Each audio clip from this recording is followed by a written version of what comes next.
A rikicin da ke faruwa tsakanin ƙasar Mali da kuma ƙasar Algeria, ƙasar Rasha ce ta shiga tsakani domin sasarta wannan rikici.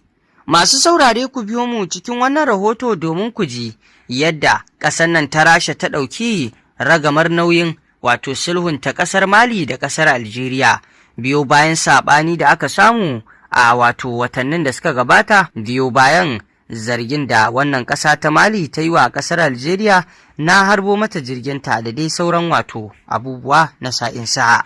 Wani sharhi da gidan rediyo na Faransa International RFI ya wallafa a shafinsa na intanet a ranar 18 ga watan Yuli ya yi ikirarin cewa sulhun da aka samu tsakanin ƙasar Mali da Algeria ya samo asali ne sakamakon shiga tsakani da ƙasar Rasha ta yi ƙasar Vladimir Putin, wanda rahoton ya ce ya biyo bayan gajiya da ta yi da rashin wato jin daɗin raunin ƙawayenta na yankin Sahel musamman ma ƙasar Mali.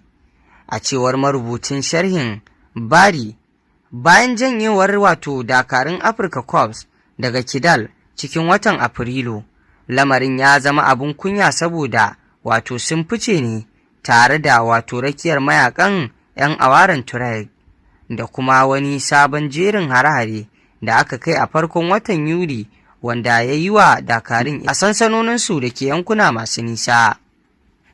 Moscow ta matsawa shugaban gwamnatin mulkin sojin Mali, Janar Assimi Goïta, ya fahimci cewa ƙarfin ikon Mali wato kan yankunan arewacin ƙasar ya dogara ne da haɗin gwiwa da Algeria.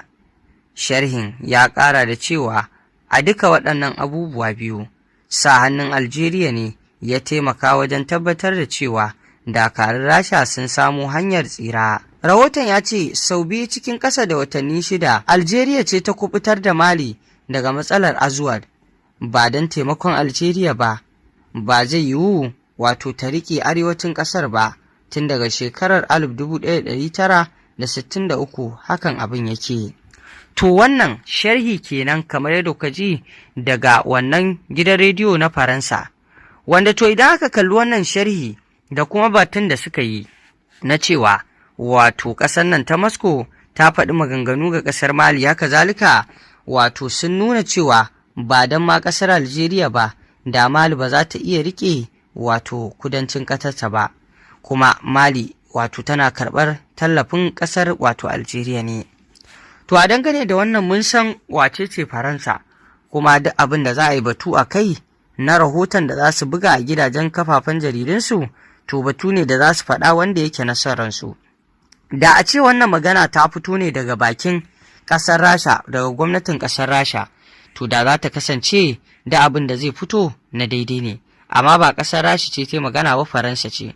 Kuma kamar da aka sani a yanzu Faransa da abin da ya shafi wannan ƙasashe na AES, Nijar, Mali, Burkina Faso, to fa tana nuna ƙiyayyata, ba za ta taɓa fitowa ta faɗi gaskiya a kai ba, wanda babu shakka akan wannan batu babu wani abu na ƙanshin wato gaskiya cikin irin waɗannan batu. Amma AES sun daɗe suna tunanin ta'addancin da ke faruwa cikin ƙasashensu haddasa masu shi ake yi, ba wai kawai yana faruwa ba ne don 'yan ta'addan sun zo, a'a, illa tunzura su da ake yi domin wato ta da hankali ko ta da zaune tsaye a cikin ƙasashen, kamar yadda AES ta daɗe tana zargi.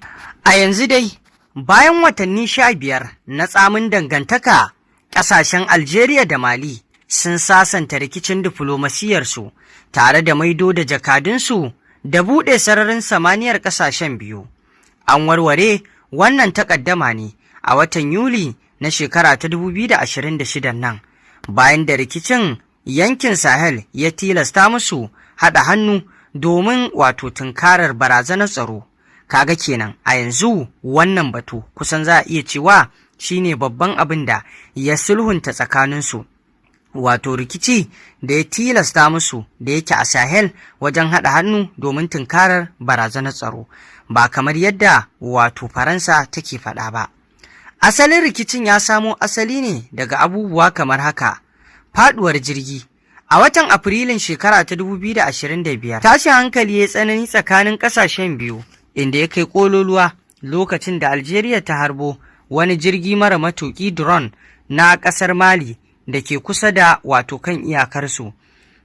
Zarge-zarge, Bamako ta zargi Algeria da keta huruminta da kuma mara wa 'yan tawayen arewa baya, yayin da Algeria ta musanta hakan tare da zargin Mali da keta sararin samaniyarta.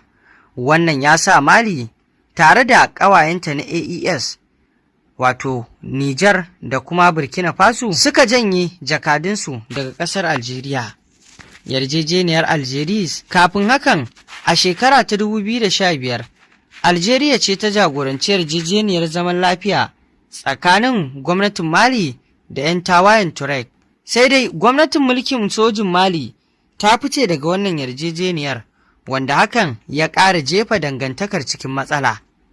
Duk da maido da jakadun da aka yi tsakanin ƙasashen biyu a ƙarshen mako wato na biyu na watan Yuli na shekara ta 2026, har yanzu akwai sauran wasu matsaloli na siyasa da na tsaro a yankin da ba a cimma matsaya a kansu ba.